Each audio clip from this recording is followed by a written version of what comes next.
So a small test of the SOC Module version 1.3 with alarm blinking. That means alarm blinking is the voltage raises too high and you are overcharging. The display should start blinking. So what do we see now? At the moment, normally it should be, in this case, 16.8 volts.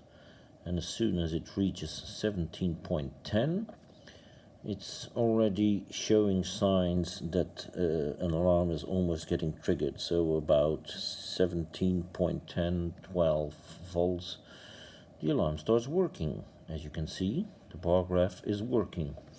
When you cut the voltage, we let it lower again, it's really stabilizing and everything is working normal. Yeah, just a little bit higher than it should be. Normally it should be 16.8, but still the blue LED is lit up.